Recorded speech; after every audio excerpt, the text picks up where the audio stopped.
Good afternoon. Today is going to continue with Psalm 37 from before. Hope that everyone is doing well. And let's get into it.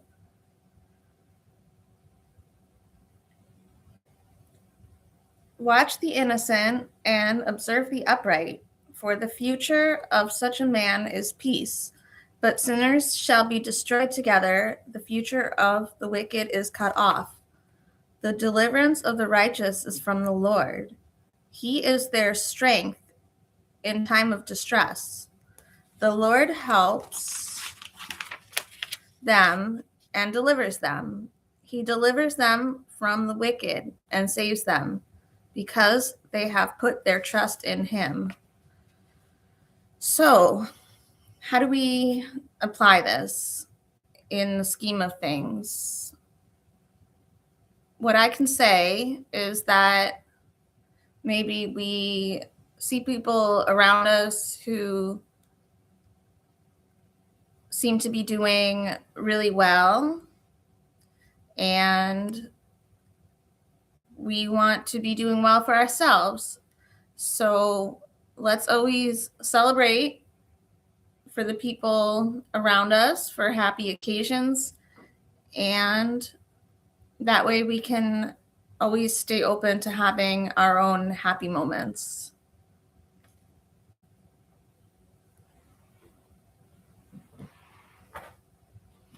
Now I'm going to just get into some reflections over things that I have learned. So I know this sounds kind of wild, right? But if you think about it, a curse can be a blessing because that's actually God giving us the space in order to fix whatever it is that we need in order to become better, in order to refine our own character.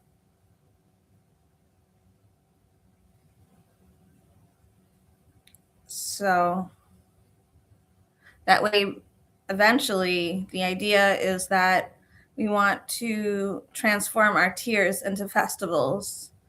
Every morning, waking up to say, I'm thankful for this day. That's something really powerful that everyone can always do each morning, is to have that gratitude and serving God with joy, even in times of abundance. The challenge is to always see the glass as half full. Our own situation versus the big picture is the idea that challenging moments is really just a snapshot in a whole movie where God is really the director. So we just have to keep going and realize that we might not all have the answers. And that's okay, because that's what makes God someone that we can't understand. So if we view the experience from God's perspective, then we have to have trust and faith in God, because there is a bigger picture versus the single frame.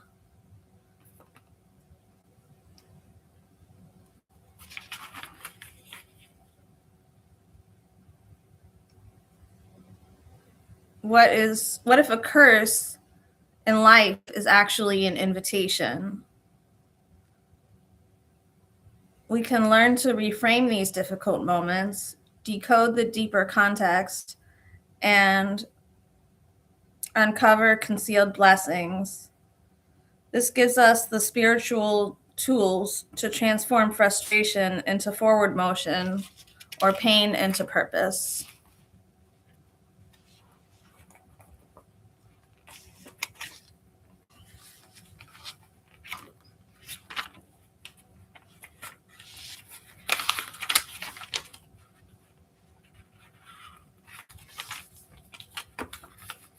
So here are some affirmations to like kind of work on anxiety, because the idea there is, again, I don't know exactly some of these theories, the validity. The main idea is just that if there's a negative thought, to kind of interrupt it and try to use it for something good to kind of propel forward.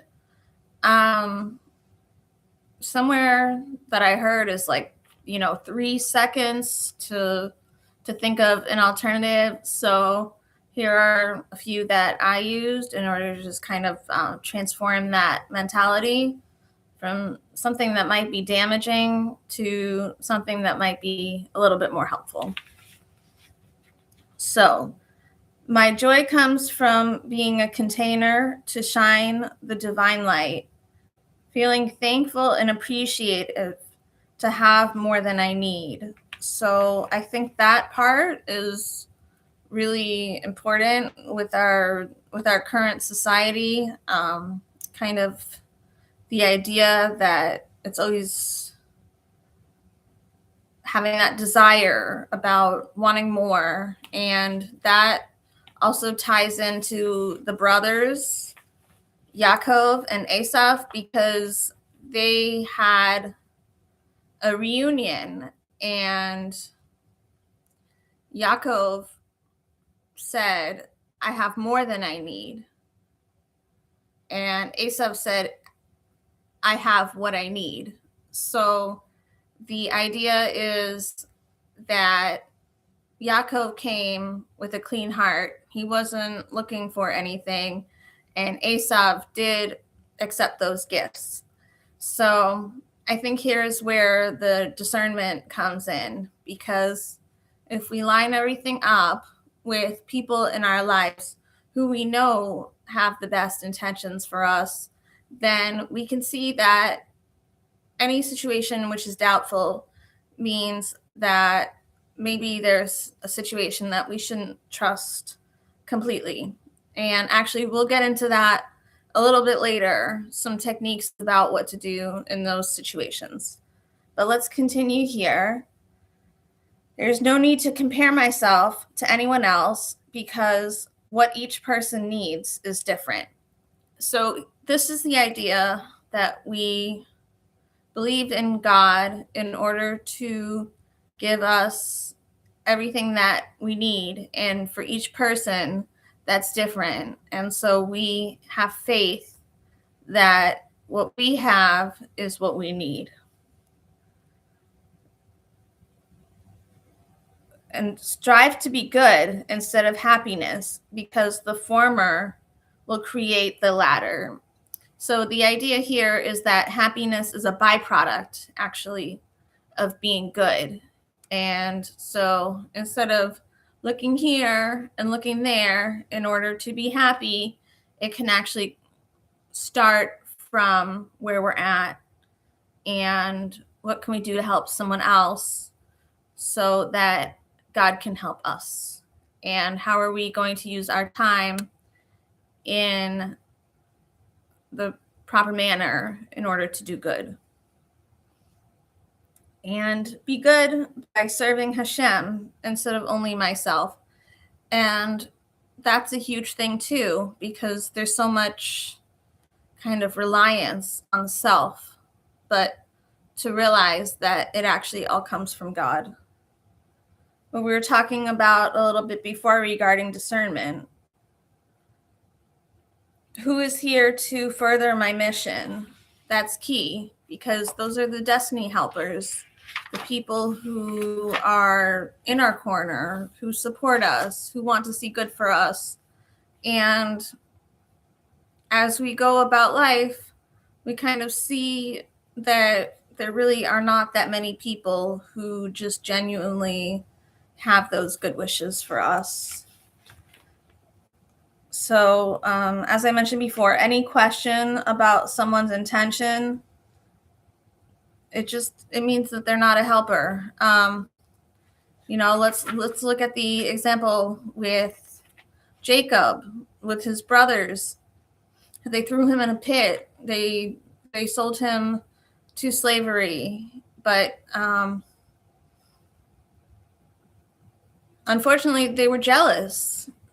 He had these dreams of him being the favorite. He had this coat where he kind of showed off, and he worked on himself, and he wanted to be a better person so that by the time there was the famine, actually his brothers ended up coming and he helped them and their family was reunited.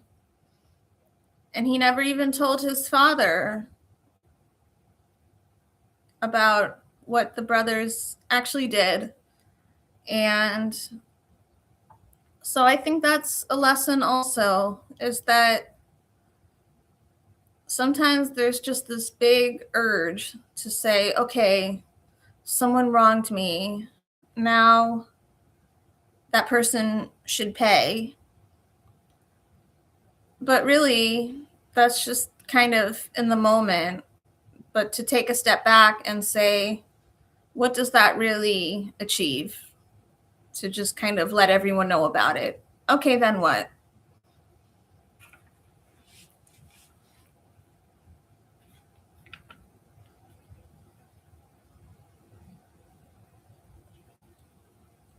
So using those nuanced distinctions, because it's not always very easy to identify, especially because, let's be real about it, if someone is useful in that moment, then they might be rooted for. And then if they're not useful anymore, then it's kind of, okay, bye-bye. Let's make sure to celebrate the success and happiness of others. It'll never interfere with our own blessings. Rather, it is helping to think good thoughts, which creates better feelings. Nafshi means my soul has been restored. There's the long, short way to get out of this inner exile mentality versus the short, long way, which leads to kind of a temporary high that you might find in a Hollywood movie kind of situation. An example is looking to reach a specific destination within a city. The long, short way might reach exactly to that location, whereas the short, long way helps to enter the city, but then it ends up taking more time in order to actually reach that destination. So that's kind of those things that I prepared. I just wanted to talk a little bit about also survival in the real world. Those are the values to always keep. However, we don't live in a vacuum. I know, at least for myself, that this is not something I can study all day. Working in business, there are also certain realities of how to survive. And so for that reason, I just wanted, before I started the dark psychology, I just wanted to say a little prayer to God, that we are thankful for our daily bread. Please forgive our trespasses as we forgive those who trespass against us.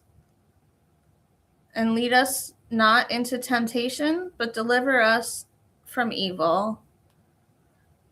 And so now I just want to kind of talk about functioning in the real world.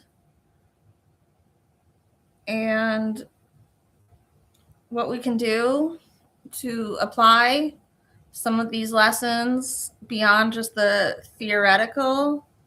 So just kind of speaking practically and honestly that this is sometimes necessary in order to get by. So kind of taking an angle, the thing that I was talking about before, the long short way versus the short long way, that's from the Tanya. That's the basis of the Hasidic teachings. It is within the Kabbalah, the Jewish mysticism, learning a little bit more about that, kind of how to connect different things within the world. So I'm going to give just like a real life example that we learn all these things about kindness, but what should we do if someone isn't kind to us? I had a friend who was going through a difficult time, and actually more than once. So this is not just kind of a one-time thing. Basically, the person is having a hard time. So, stay over. And I was met with some snide comments or rude remarks. And now I've learned that instead of giving the room to make me feel bad where I have to defend myself, a more powerful way is to just kind of pause and redirect. If someone says something rude, then they're already trying to kind of open that door to see what kind of harm that they can create. So let's turn it around and let them know that I'm aware, I see what you're doing. And if it's in public and the person is trying to say something embarrassing, then make sure to also have a public response, because most of the times these things will happen in a way where they're trying to hide that those are the true intentions. So in the form of a self-defense,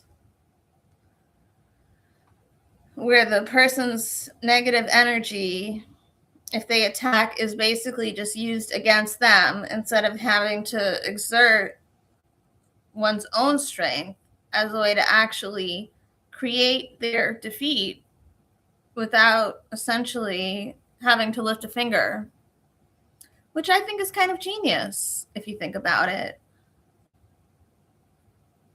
This is not reacting, this is not defending, but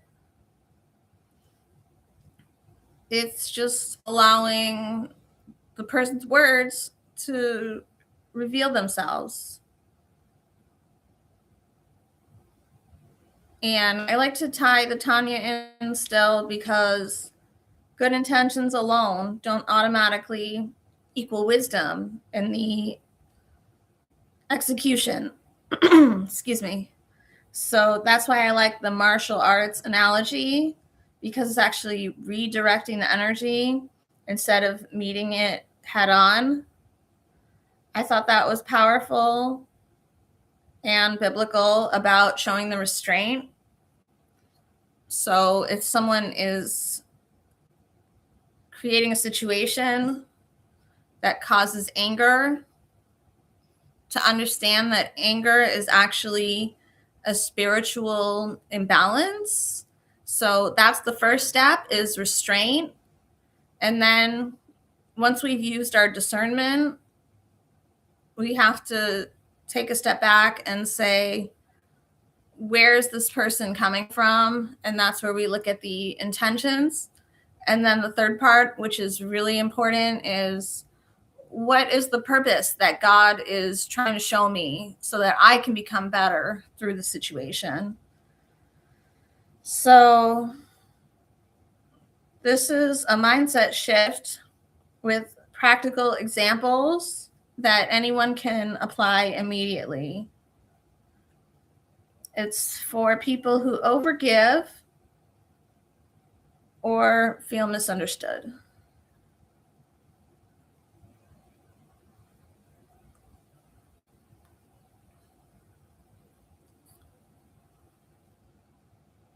A question was asked if this is something I'm teaching. And so my answer was, I'm not sure if this qualifies me as a teacher, but just speaking from personal experience, because we also have to guard our own selves against toxic people who will take any kindness as a weakness instead of being appreciative or trying to emulate a good character.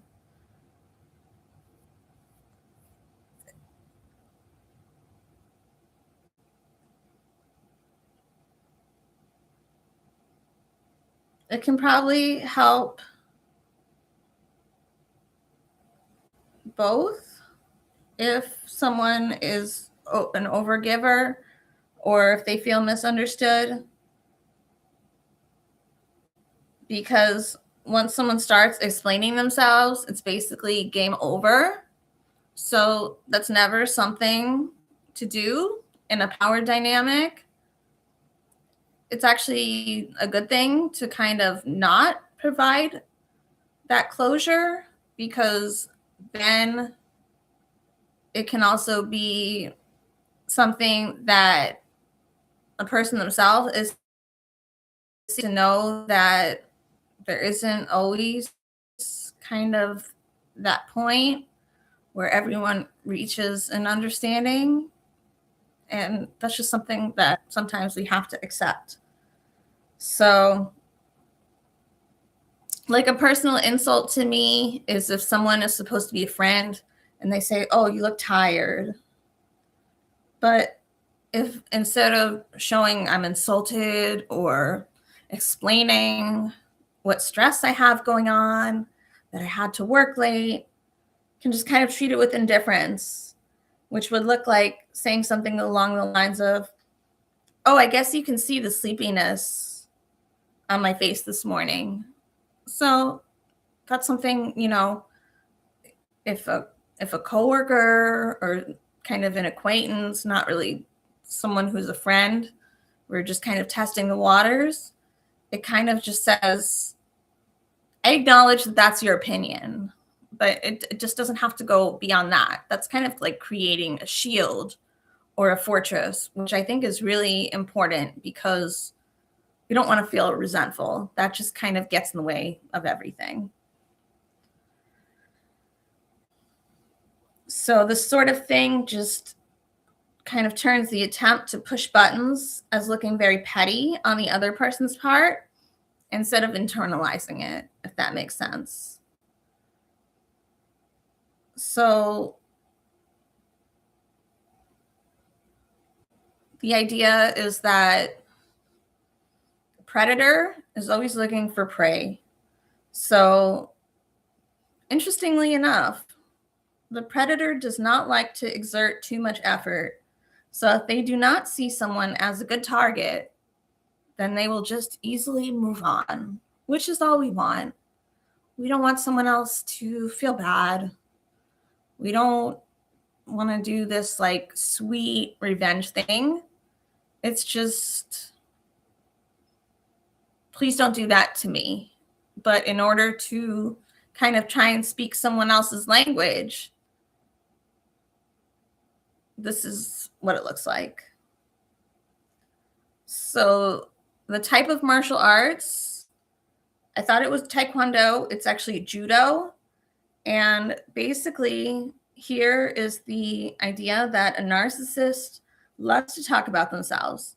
So just deflect the conversation back onto them without sharing any information that they can use against you in the future.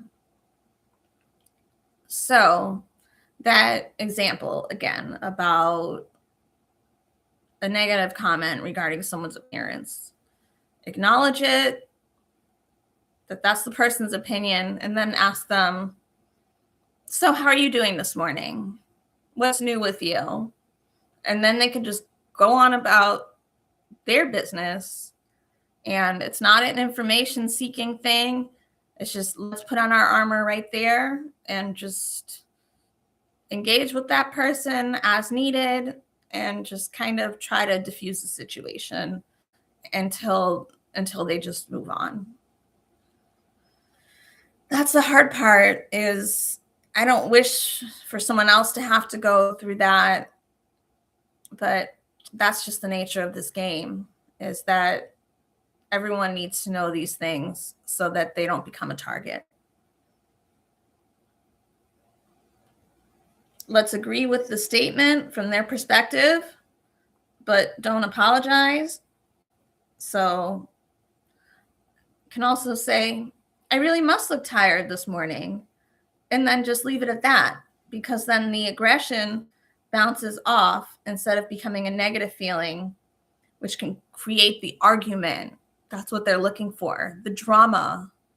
So you know how we talk about kind of like the negative inclination and the positive inclination.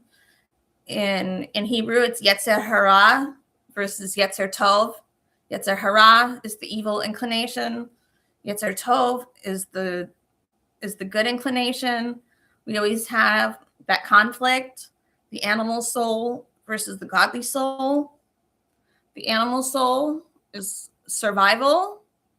So that's always pointing out what we need to know in our surrounding so that we're not under attack. And then our godly soul is what provides us with meaning, what provides us with connection, how we become better, how we refine our character. So I hope this makes sense and that I explained it clearly, that it's not about being cold, but it's just about being intentional about where we place our energy. It made me feel more grounded about choosing not to internalize someone else's projections, but rather just finding value in being misunderstood. That's something that stood out for me in this kind of reframe that we're discussing. Most people will feel compelled to explain themselves, but from experience, I can say that once I've done that, I already gave up all the leverage. And especially in business, that is so important for a negotiation, because there's no really option besides to exert confidence. And also for a promotion or starting a business, people want to be around the person who they feel can get the job done. And it's nothing personal. Being liked is also fine. You know, let's say it's great. It feels good for the moment. But if we want to call it the icing on the cake, the foundation that we want to build is from being competent and from doing a good job. The indifference is subtle but powerful because it quietly exposes the pettiness without escalating anything. The predator point also removes yourself as a rewarding target instead of fighting back. So can we agree that that's like wisdom earned instead of theory? A question I got: do you think this is harder for people who are naturally empathetic or people who were taught that explaining themselves is the same as being honest? My answer was, that is a really good point too about leverage. And let's learn more about how that works.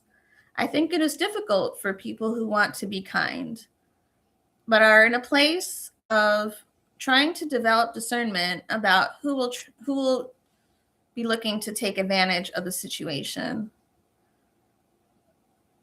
Also, it is a good lesson that honesty does not require to make excuses, but rather, if looking to distance oneself from a person who has shown themselves, let's say, to be a gossip, that being brief, such as saying work has been very busy, instead of sharing detailed information, will help to avoid negative situations in the future.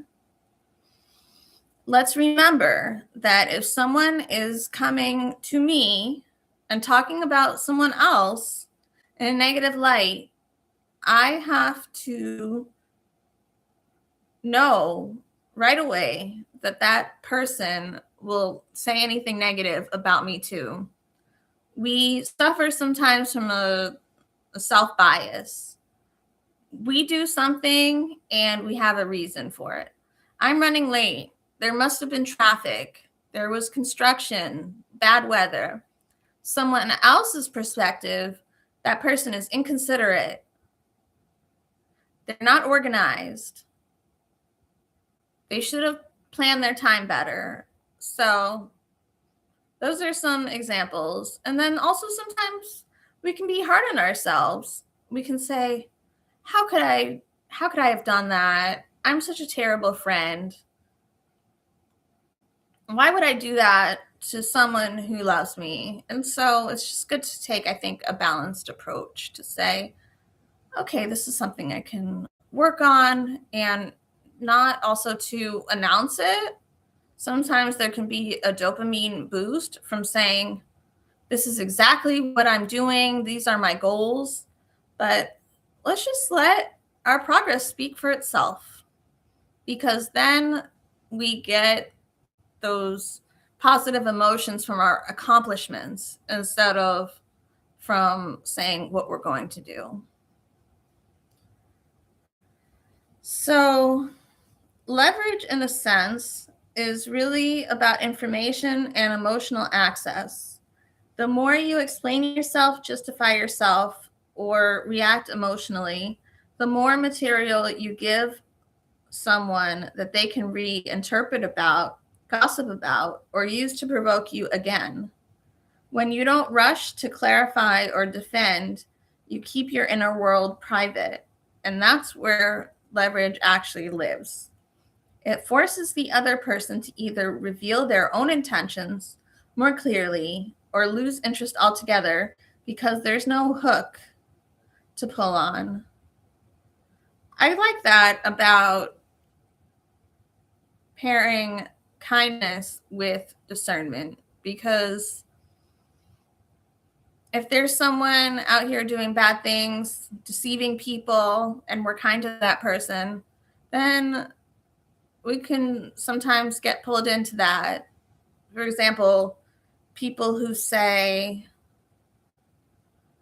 join my program and pay, this amount of money, but then the person is not really engaged, and now they're on the hook. The customer, let's say, they're on the hook for, let's say, $300 a month, and they want to cancel. And then the person who is not sensitive to those circumstances will try to talk them out of it, something like that. So that's where we have to use our discernment and not just always be kind, because also that person might not realize that what they're doing can come off as some kind of scheme to upsell people and try to make them buy something they don't need. And so maybe by that possibility, it can also shed some light on that.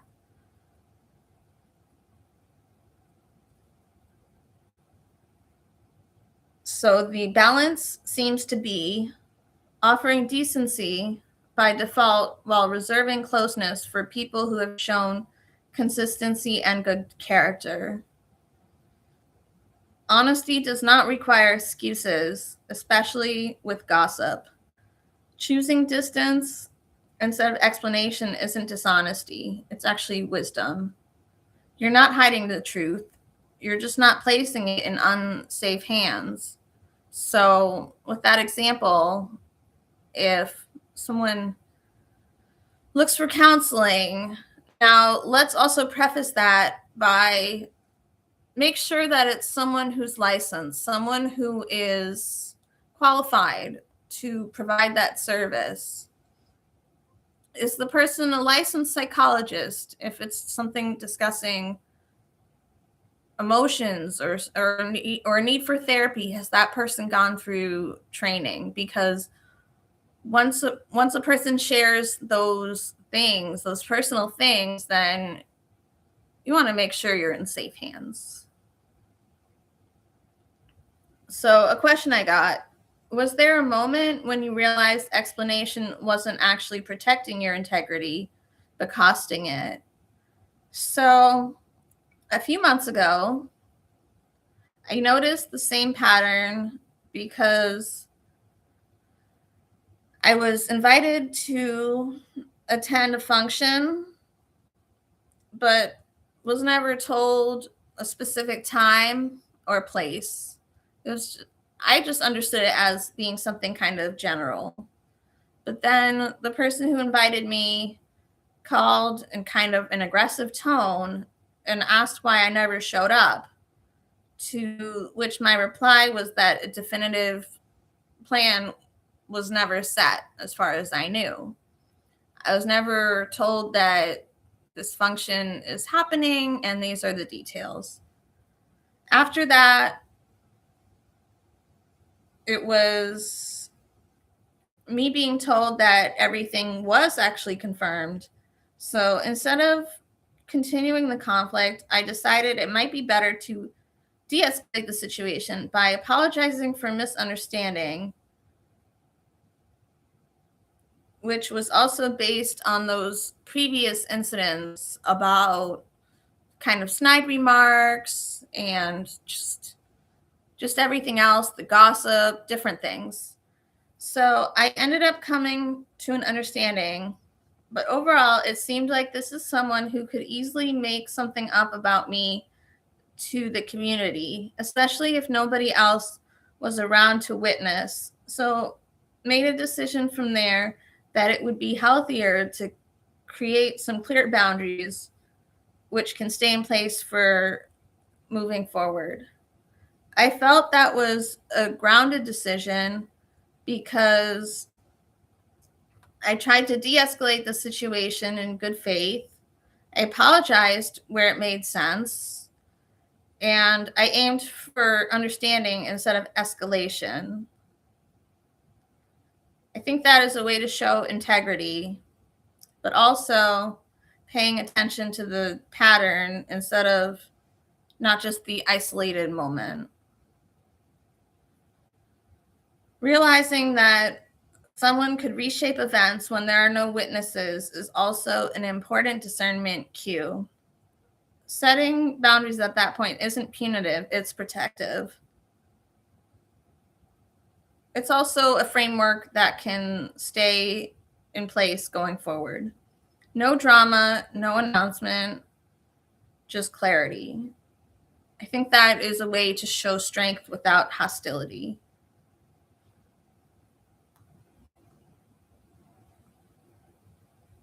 I think I'm just going to do one more question, and then we can continue on this dark psychology for another time, because I also want to get to the Rebbe's letters, and I feel like I don't want to overload with information or anything like that. Question. Do you think recognizing patterns early is something people can learn, or does it usually come after being burned a few times? Would you say this experience changed how you approach giving the benefit of the doubt? Wow, benefit of the doubt. So many years, I thought, oh, if someone does something, they must be having a bad day. Let me give them another chance. Now I can say that it should all be taken into consideration. So, lo and behold, I went on vacation and then someone said, everyone's been talking about you. Where have you been? And a lesson I just learned today is a great response about that is to ask the person just point blank, so what did you say? And then that will definitely make a person take a step back. That's for sure. So my new approach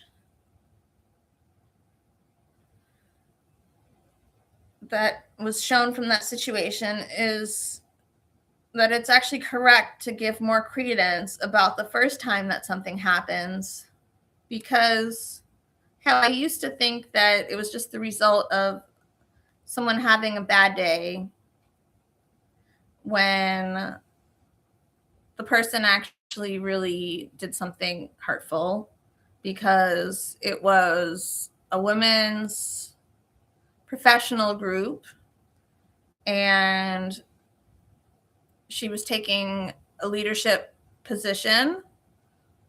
This was kind of a colleague slash acquaintance turned friend, or, supposed to be like group of best friends, something like that. And that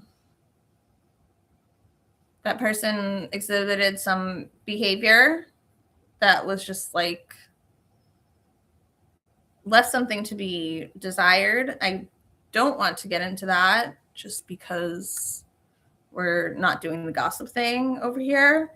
But the point is that I tried to justify it, that maybe the person's mood was off, but then eventually they actually did something to embarrass me after, of course, like so many times when I was that person to call and just kind of be there in any kind of situation going on. And at the time, just kind of say where I was coming from, it was a very sensitive space about social media after experiencing domestic violence, plus everything that came with it, such as a restraining order.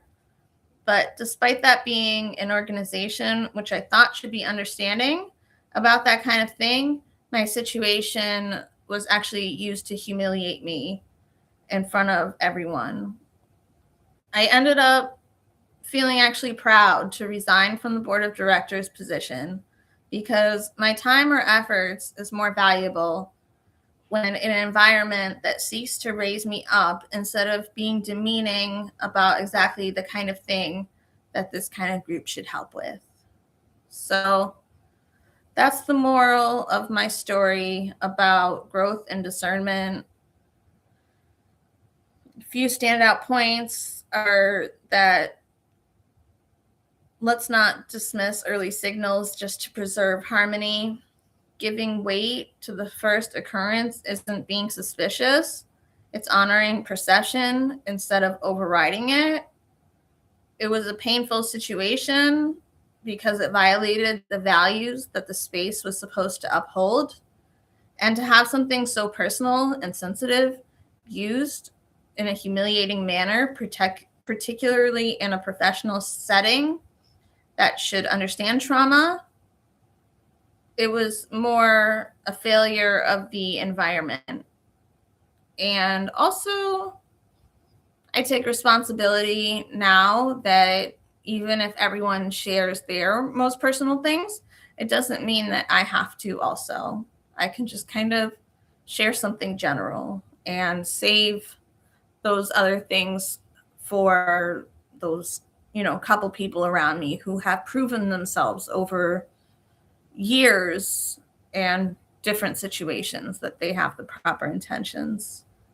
So I felt some power in stepping away, and I thought it showed self-respect instead of quitting. So going forward, I want to choose spaces that elevate me instead of diminish me as a form of integrity, not avoidance. So next time in the dark psychology segment, we could talk about community and kind of how to deal with some of those situations. But now I want to shift over to one of the Rebbe's letters that I thought was really helpful for me.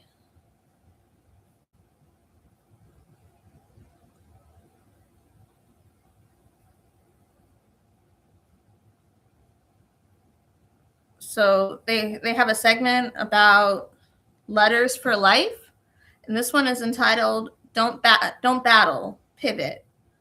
So, with the blessings for the continued safety of our brothers and sisters in the Holy Land and around the world, we are going to talk about how to live alongside anxiety. A technique sometimes found in the letters for releasing the tense thoughts and feelings around an issue is to envision how life can be okay alongside the struggle.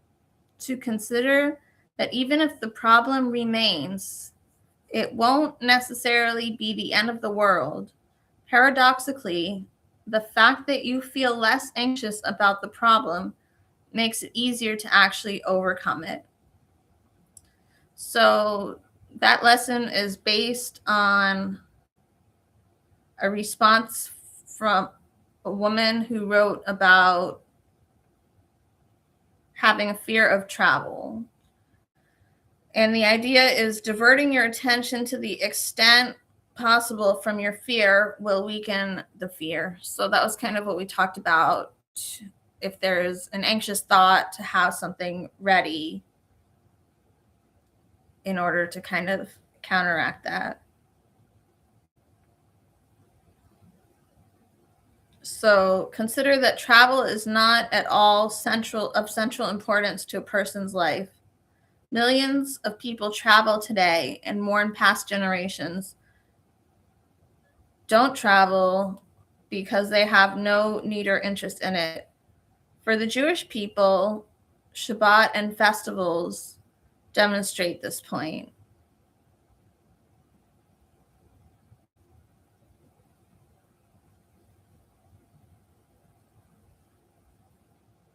So instead of thinking of it as a distraction, you can just kind of think of it as a temporary break. Sometimes it's just really easy to get wrapped up in a situation, and by taking that step back, it can help to deal with it.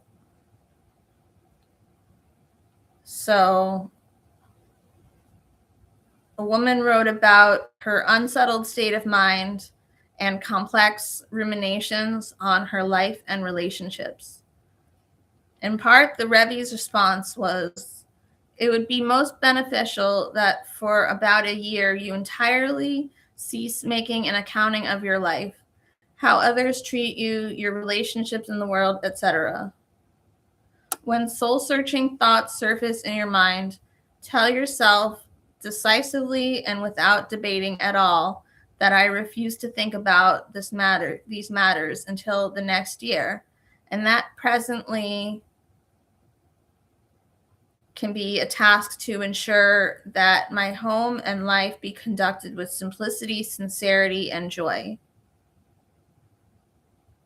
So someone writing a letter, they have an existential crisis,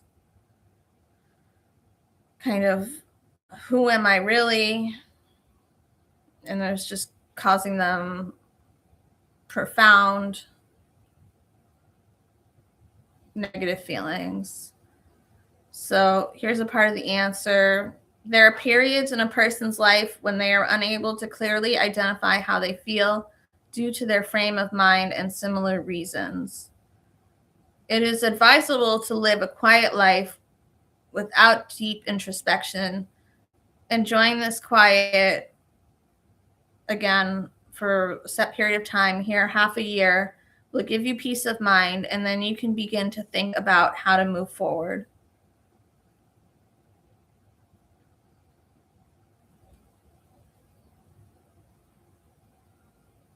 Practical tips.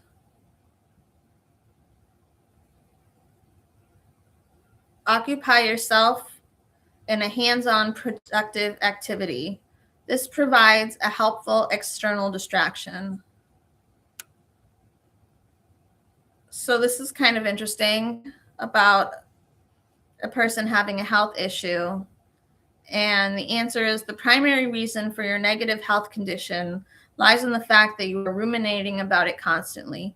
The more you divert your mind from it, the more your condition will improve, and the more effective will be the medical treatments you are pursuing.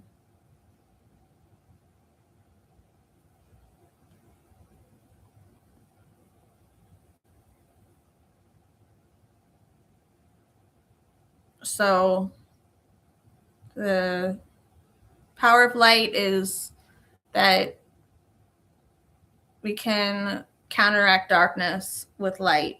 When you light a candle in a dark room, the candle's light causes the darkness to fade without even battling it. The same is true in the metaphysical sphere. Thoughts of light have an increased power to dissipate dark and disturbing thoughts. So this is different from just think positive and it will go away, because this is actually transformative to say that I'm going to kind of spin it to be better instead of dismissing it.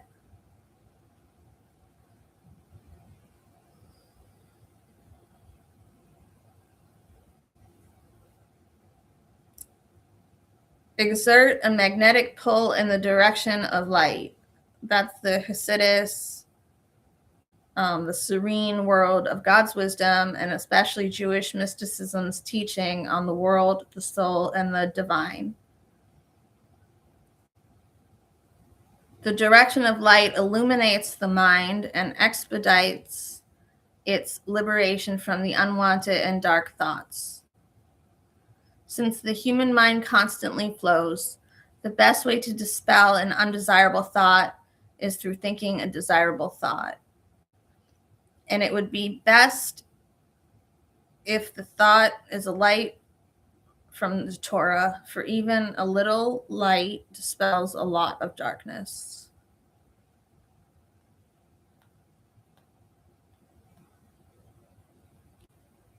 The takeaway: when an anxious, stressful, or depressing thought enters your mind, you might feel compelled to indulge it, pick it apart, or argue with it.